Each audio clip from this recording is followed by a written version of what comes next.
LinkedIn presents.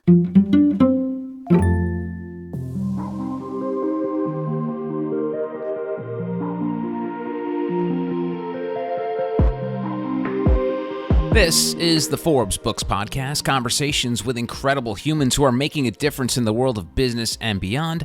Hola, I'm Joe Pardavilla, and I'm thrilled to have with us today Aliza Licht, a true master of personal branding and the author of the new book, On Brand.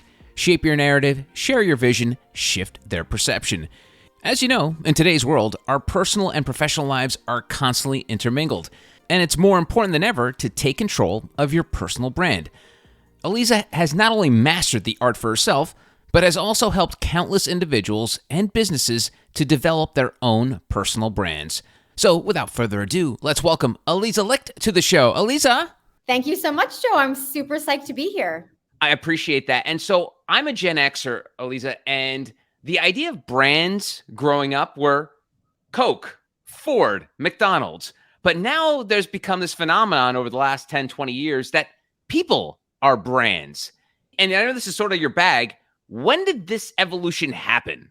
Well, as a fellow Gen Xer, I can relate to that comment.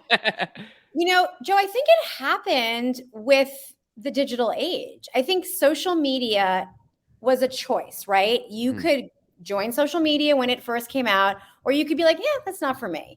The people who opted in really were able to recognize the power of like, wait, I can actually say that myself and get that message out there.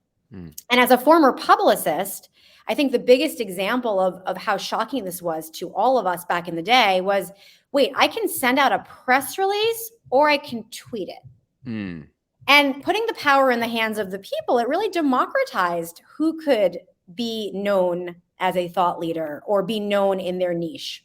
And it's funny because I wanted to ask you about being a publicist because, you know, again, we both came up in the era where social media was around. So you had people like publicists who were the mouthpiece to get the word out, putting press releases. Those early days of social media when you were working in PR, maybe your contemporaries at the time, were they freaking out that now all of a sudden your clients were able to seize more power than the publicist? Because I know at the end of the day, as a publicist, you want to help the client, but you also want to have a bit of control as well. How did PR people handle that dance early on? And obviously now the horses are to the barn, so there really is nothing they can do about that. But what was that struggle like early on? You know, I think that brands, classic brands like you mentioned before, they have a lot of process, right? And there is a very strict sort of strategy for how things get communicated. So when I was a publicist, I was the SVP of global communications back in the day at Donna Karan and DKNY. And I actually created an anonymous social media personality called DKNY PR Girl that became very, very well known in social media as being one of the first examples of a social media personality and actually like a fashion influencer, even though we didn't know the word at the time. Right. So here I was in my day job as an actual publicist and executive at Donna Karan, but I was also the one secretly behind the Twitter handle, giving people a fly on the wall view into the world of PR. So this question is funny for me because I am probably the anomaly of sitting on both sides of it and deciding what actually gets the press release or what gets tweeted. I think to answer your question directly, the biggest challenge was more for celebrity publicists. When celebrities sort of joined social media and started just talking and releasing things or saying things while their publicists were asleep, that was a challenge. Yeah. And can you differentiate if there is a difference between the personal brand and corporate brand that we kind of kicked off the conversation with? Are there differences or are they all kind of relatively the same? Well, I love this question and I'll just pop my book here. Hello book. So the reason why I wrote this book is because, listen, a lot of people talk about personal branding. If you search for that hashtag, you can find a million people who speak about it. What makes On Brand different is that I'm taking over 2 decades of marketing, communications, and later digital experience from luxury fashion. And all those tactics, I'm applying them to people. So actually, you hit the nail on the head. The tactics are the same. A great brand always starts with a belief system, with core values. Then it's like, what is your goal? What do you want to be known for? And then how do you shape that narrative to make sure people see you in the way you want to be seen?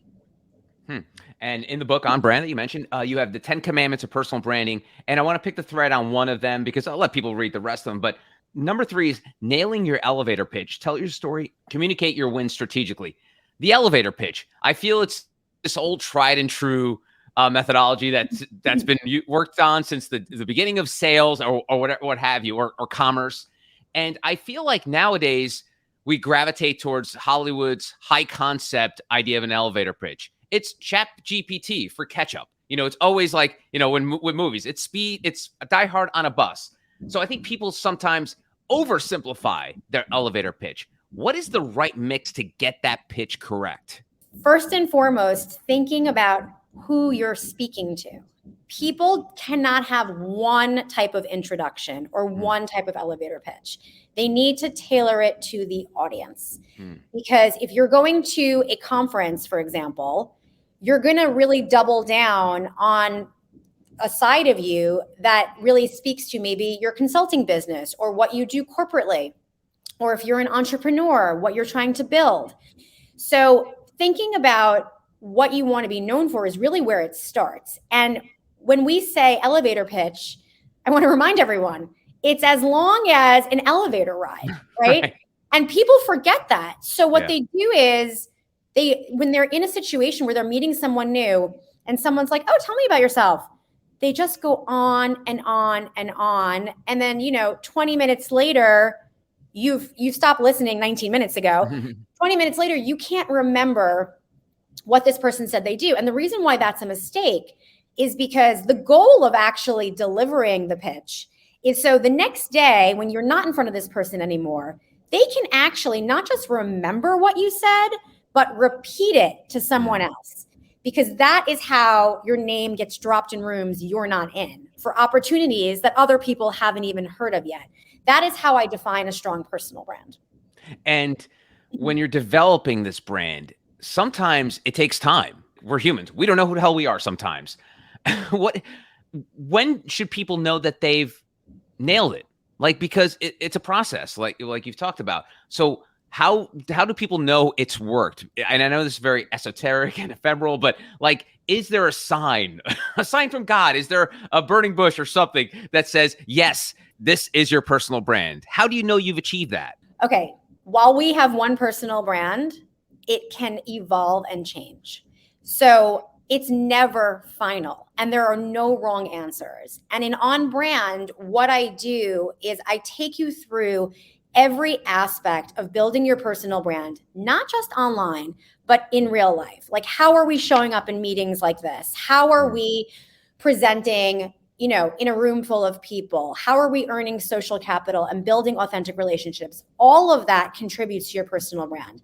And one of the first exercises in the book, and I call these mental gymnastics exercises, is what is your belief system? What are you trying to achieve?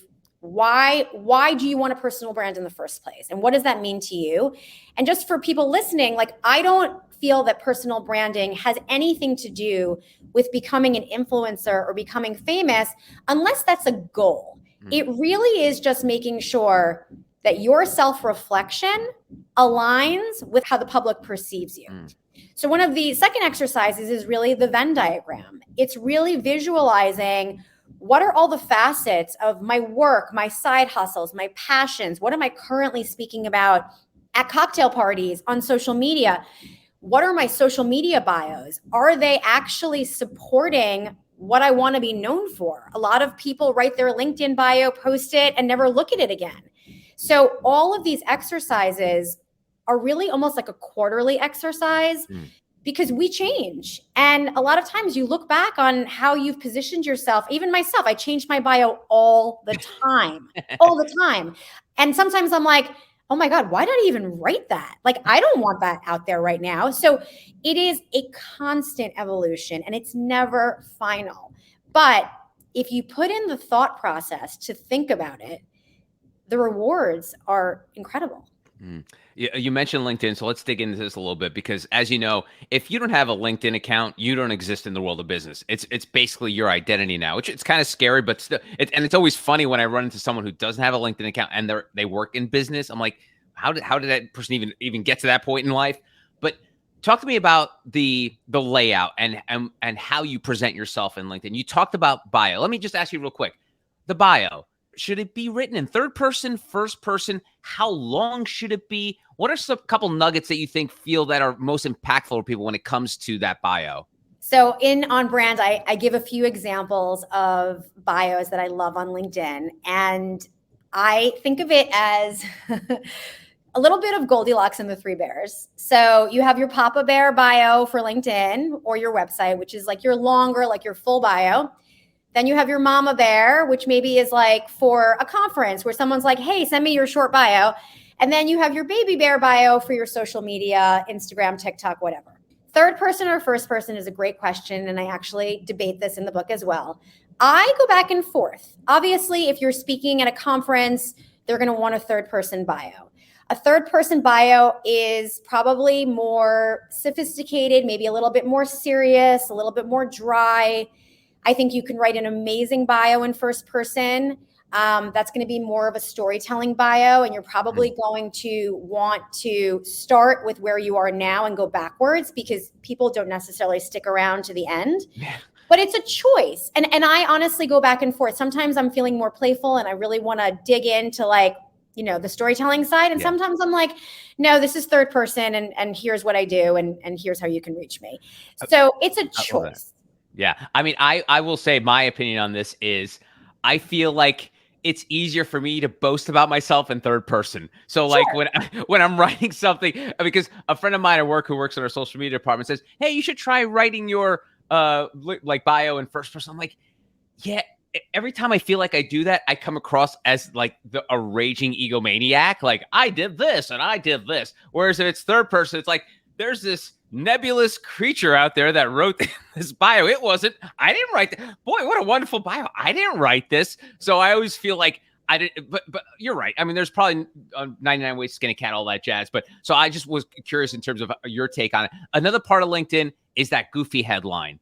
Man, I don't know what's right or wrong with this. Some people have a headline that's 8 sentences long. Some people have 3 words. And I'm sure you're going to tell me there's multiple ways to do this, but what do you find is the most impactful when it comes to the LinkedIn headline? I believe the LinkedIn headline should speak to how you identify professionally, not your title and where you work. One of the mantras of On Brand is building equity in your own name, right? The skills you're acquiring are yours, no matter where you work. And honestly, what you do today may not be what you do tomorrow. I spent 17 years at one company. People don't do that anymore. But I became Aliza from DKNY or DKNY PR Girl. And after that experience, I really made a conscious effort to build equity in my own name, which is actually how On Brand starts out. I'm the first case study. Love it. So I think it's really important to use those keywords because they do come up in search, especially for recruiters, right? That headline is an underrated search engine optimization opportunity if you take it. And I think, in your experience section, you're going to stay where you work, and that'll probably be that little square on the top right corner. Yeah. But like your headline should be how you identify as a human professionally. You don't have to be a billboard for your company necessarily.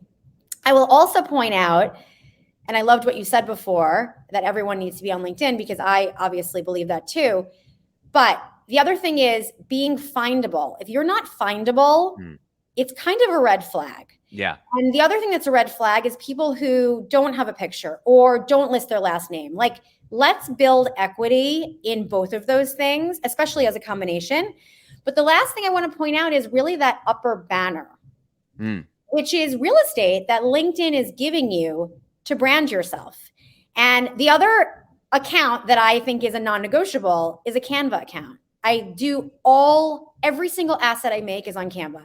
So I will change out the banner depending on what I want to promote. So right now, obviously I want people to buy On Brand. Yeah. That is what my banner says. So Canva is an unbelievable tool to fill in those spaces where normally you wouldn't know what to put there, but they make it so easy because they have like a LinkedIn banner template. Oh, that's awesome. That's good to know. We started talking about being card-carrying members of Gen X, and we've both seen this sort of generational shift of presenting yourself in an office. I remember when I started in radio, like all salespeople wore a shirt and tie. If you were on air, you probably wore slacks and a shirt. And then I've seen this slow progression to, I'm going to wear yoga pants, or I'm going to do this. And I know a big part of being on brand is presenting yourself in public. How do corporations, this dynamic between corporations and these humans, how do you thread that needle of presentation to other people when certain generations have certain expectations? How does On Brand fit with that? I love this question, Joe. So there is a chapter on visual identity in On Brand because it is a weapon of choice.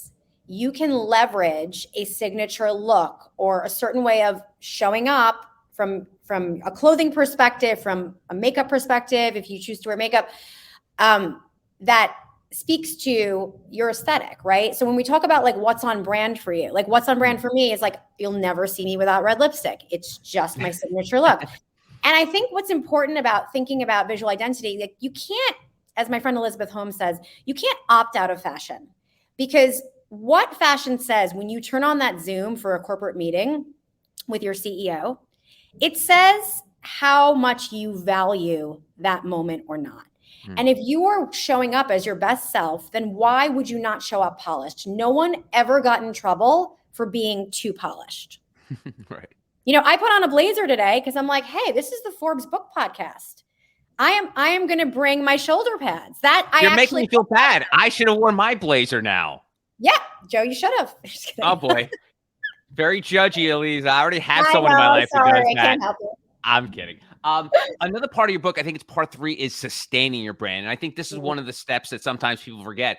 And you know this better than I do, but they feel like, okay, I've done this work to develop my brand. It's the old Ron Popeil, set it and forget it. But that's not the case, correct, when it comes to sustaining your brand? Well, nobody is thinking about you, right? So we always assume like, oh, people know what I'm trying to do or trying to build or the job I'm hunting for. So again, that goes back to shaping your narrative. You can't just like do it once and be like, oh, everybody knows. Nobody knows. So you do need to repeat yourself in new and interesting ways over and over again. At the same time, there's a chapter in the book as well about establishing your personal brand at work. And since I've straddled both sides of this, and I've been a corporate executive and I've also been on the outside, I really feel strongly that as you endeavor to build a name for yourself, you do need to think about company policy. What is your company's policy on going to speak at a conference? Sometimes people will reach out on LinkedIn and say, hey, we'd love you to speak at this conference. And you're like honored and you're excited. But then you have to think, wait, I actually work at a company. What is the policy for me speaking? Because I know people like to think like, well, they asked me, I don't have to say where I work. You are still representing that company, even on social media. So everything you say can essentially be a liability. And the other part of this chapter that you mentioned is really crisis communications and how to not get canceled. Because if you build your brand properly, you're going to have a lot of eyeballs on you, whether it's in person, on a stage, whatever you're doing. And you need to make sure that you understand the rules of the road as it comes to speaking to journalists. What does that mean to have a conversation with a journalist that's on the record or on background or off the record? There are a lot of like tricks of the trade that people need to understand. And look, what happens if you do say something on social media that gets you in hot water? How do you come out of that? So I put this chapter in there. I hope no one needs to use it. But it is in the book just in case, because I think it would be irresponsible to say, hey, build your brand. And then like, all right, good luck to you if you get in trouble. Yeah. It's funny, getting into cancel culture a little bit. I'm not a fan of the subject, but one of the things that I'm worried about is, when will corporate America realize that social media is not real life? Because I think that's a problem right now. I feel like you're seeing these knee-jerk reactions to people seeking to cancel other people out in these small little spheres. And an example of this is, I remember when James Cameron's Avatar movie was coming out, if you went on Twitter, they would make it seem like Avatar 2 is going to be the biggest bomb of all time. Nobody cares about Avatar. Next thing you know, Avatar 2 is one of the highest grossing movies of all time, makes $2 billion.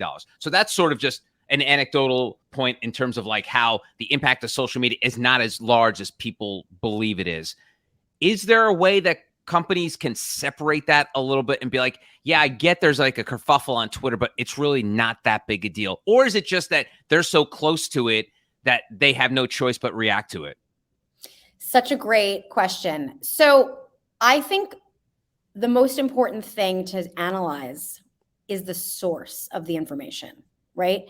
So if Forbes is saying something versus Joe Schmo in Minnesota who has a really negative opinion about Avatar, I think we understand who we're going to listen to. So social listening is a huge part of what brands do. And most big brands have tools to really understand the sentiment on the internet at any given moment, positive, negative, neutral. If there is negative sentiment, where is that coming from? So sometimes you might find that like, oh, wait, something's happening on Reddit we didn't even know about. And there's like some brouhaha happening. But I always say that just because there's a little fire starting on one platform doesn't mean that the other platform communities know about it. So a big mistake that executives make, especially company executives, well, people in general, is if they do mess up and they're putting out an apology, they're wallpapering that apology everywhere. And in some cases, people don't know what you're talking. They didn't even know you did that thing. Now, I'm not talking about if you're Kim Kardashian, everybody knows, but I'm talking about regular people, executive people, CEOs. Like, there is a chance the news hasn't spread yet. So why are you spreading it to every platform?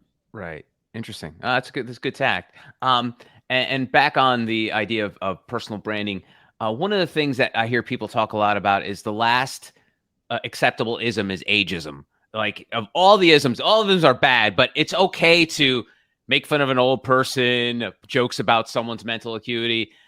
And now you're seeing that people are afraid to put their ages out there, or they're afraid to talk about how much experience they have on their public personas, their brand, because of ageism.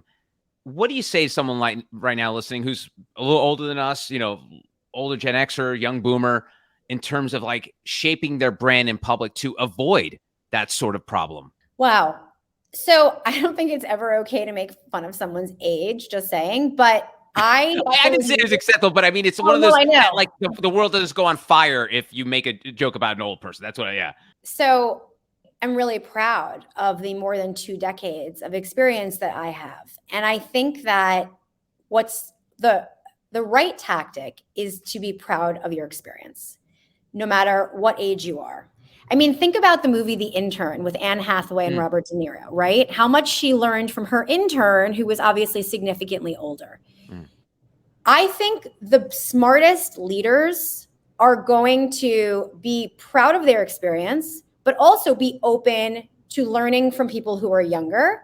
And younger people should be proud of their native experience in understanding social media today or their point of view. And obviously we hear a lot about Gen Z buying habits and what they're looking for in their belief system. That's all super interesting and great, but they can also learn from the adults in the room. And I think a lot of times companies forget that having an adult in the room is really important, because younger people might have great ideas, but they don't have the historical experience to know where something actually originated from. So sometimes something might seem like a new idea to a Gen Z, like my kids are Gen Z, 15 and 18, and they'll sometimes show me something on TikTok like it's a new idea. And I'm like, girl, I had that when I was in 3rd grade. Like, this is not new. This is new to you. So I think both sides can benefit from understanding that every age has value. And that leads me to exactly where I want to go here, and that's knowing your worth. We've been discussing how you create your brand, your elevator pitch, what you look like on LinkedIn, what you look like in the office. But at the end of the day, We got to get paid, Aliza. We got to pay the rent. We got mouths to feed. How do you help people understand their value at the end of the day once they've done all these steps that they've picked up on brand or just from experience? But how do people discover what their true value is? Because I feel like that's for entrepreneurs as well when it comes to a product or service. Like, they'll do market tests and see what else other people are charging. Do they charge below? Do they charge higher? But when it comes to people, how do they know their true worth in the monetary sense? Well, you are right. I think understanding the market and understanding who's out there, who's your comp, right? Who's out there? What is that person's experience? What are they offering? And how much are they getting paid? But if you dial it back for a second, I think this also goes back to earning social capital, because a lot of times people have aspirations of doing something. Let's say starting a consulting business, right? They've been in corporate for many years. They want to start a consulting business, but they don't have that experience yet. So the idea of, and I put this in On Brand on purpose, and actually Aliza Cohn, who's one of the best startup coaches in the world for CEOs, is my expert, because I do have expert contributors in certain areas of the book, where when she was starting her consulting business, she knew that she had the skills, but she didn't have the client base.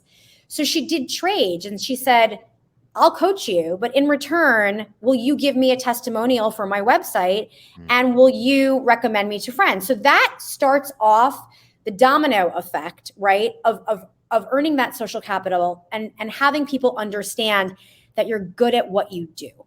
And if you're good at what you do and you deliver what you say you're going to do, that's also valuable. So it's not just the value of your skills.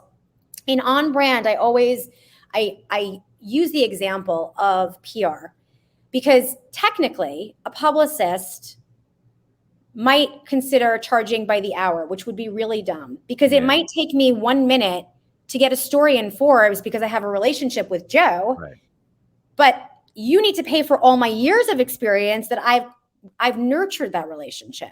So when we think about our worth, I mean, it goes back, let's just use a fashion example. Are you Chanel or are you Zara? Like, how do you identify? It's not necessarily what you can afford, but what is on brand for you in theory? Do you want to be known as cheap, or do you want to be known as something that people need to invest in because you have the skills that are worthy of that investment? So it is a gut intuitive thing. And then, of course, understanding your competition and how much people are charging. You don't want to price yourself out of the market.